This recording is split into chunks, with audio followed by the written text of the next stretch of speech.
Last time, we watched as Sulla's army absorbed the consular forces sent to strip him of his command. Today, we see what Sulla had in mind for Rome after his victory over Mithridates. When news of the military disaster that befell the consular army eventually reached the ears of Cinna, he was faced with a stark choice. He could either wait for Sulla to come back to Rome himself, or he could try to meet him in battle by sending another army to Asia.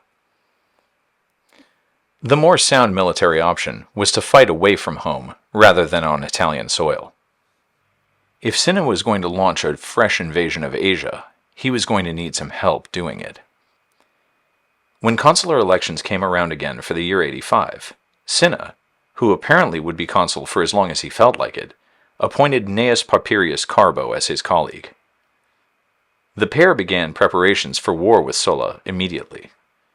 They levied troops from the recently enfranchised Italian allies, all the while telling them that if Sulla should win and take control of the government, he would certainly overturn their enfranchisement and likely confiscate their lands as well.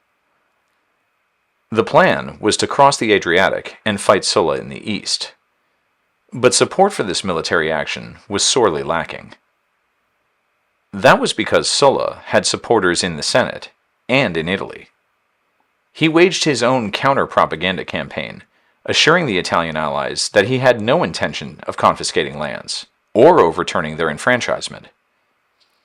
To the Senate, he sent an official letter reiterating his military accomplishments in the Jugurthine War, the Cimbric War, and the Social War.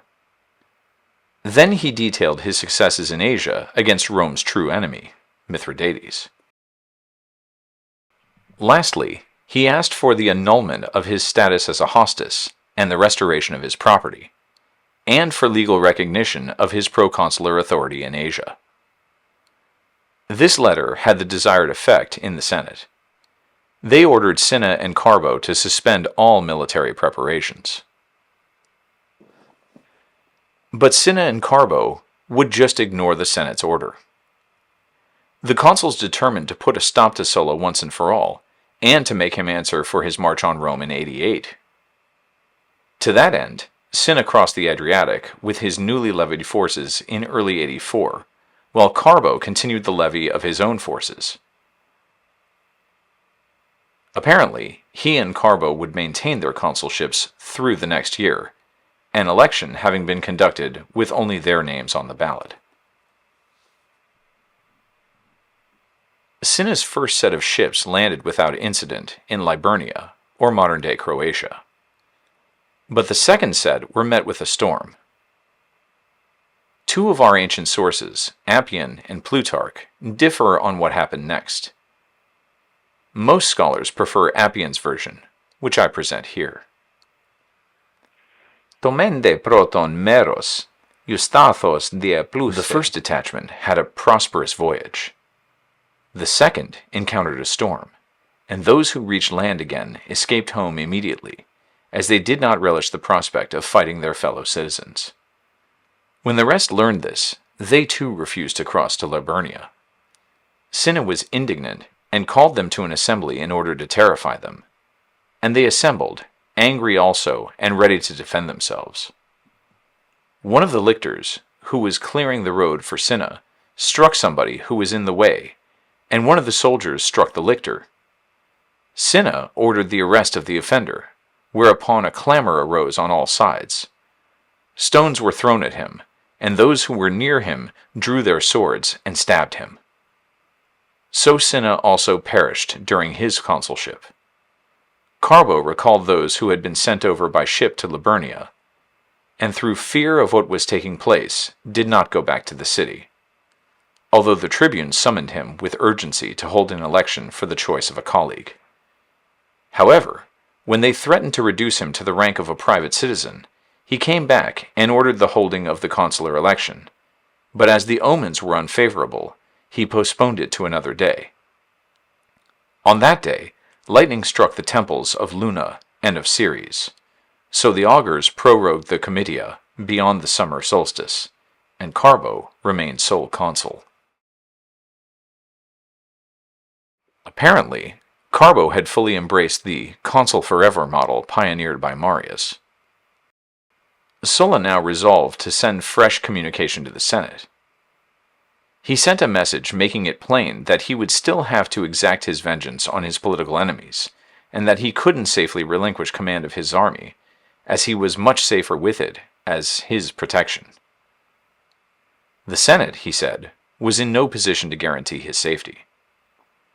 These messengers crossed the Adriatic to Brundisium, where they learned of Cinna's death. They didn't bother delivering Sulla's demands to Rome. Instead, they turned back and informed Sulla of the state of affairs. He didn't need any more encouragement. He rallied his entire force, about 40,000 strong, and ferried them to Brundisium in 1,600 ships. When he landed in Italy, Sulla was met by a series of allies, all with their own army in tow. From these, Sulla assembled his crew. They were a veritable supergroup of men who killed the Roman Republic. First to approach was Quintus Caecilius Metellus Pius, son of Quintus Caecilius Metellus Numidicus, Marius's old commanding officer. In fact, Metellus Pius was in North Africa on campaign with his father when Marius usurped his army from him. Later in his career, Marius would exile Metellus Numidicus from the city. The younger Metellus got his agnomen, Pius, because of the successful effort to have his father recalled from exile. When civil war broke out between Cinna and Gnaeus Octavius, Metellus Pius was commanding troops in the Social War. He was legate to Pompey Strabo in the Northern Theater. At first, Metellus Pius accepted Cinna and Marius as rightful consuls. But their reign of terror in the city disgusted him, and Metellus threw in his lot with Sulla when he marched on Rome in 88. Sulla allowed him to continue his command, but when Marius and Cinna retook the city, he fled Italy for Africa. For the next 2 years, Metellus Pius claimed the pro-praetorian governorship of Africa. Cinna, of course, did not recognize him as the legal pro-praetor, or governor of Africa. To that end, he would send a new governor in 84. This new governor of Africa chased Metellus Pius and his forces out of the province. They fled first to Numidia, then to Mauritania, and ultimately north to Italy.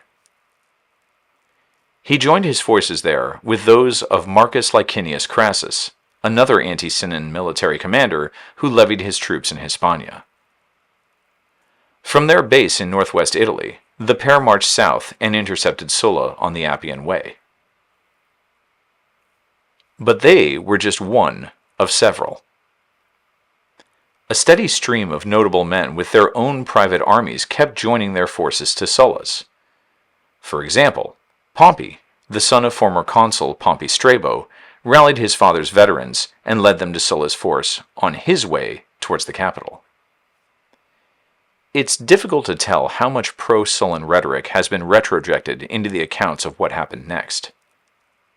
While Sulla did have many supporters in Italy, the general mood there was decidedly anti-Sullan. His first march on Rome was still incredibly unpopular, and many feared what Sulla would do if he were to seize the government again. The Senate declared a Senatus Consultus Ultimum, and ordered a fresh levy to try and keep Sulla away from Rome. 2 new consuls were also elected for the following year of 83. They were Lucius Cornelius Scipio Asiaticus and Gaius Norbanus. Sulla would have to do battle with both of these men to reach his final goal: recognition of the legality of all of his actions. Join me next time as we follow Sulla on his path to total domination of the Roman state. I'm Matt Lupu.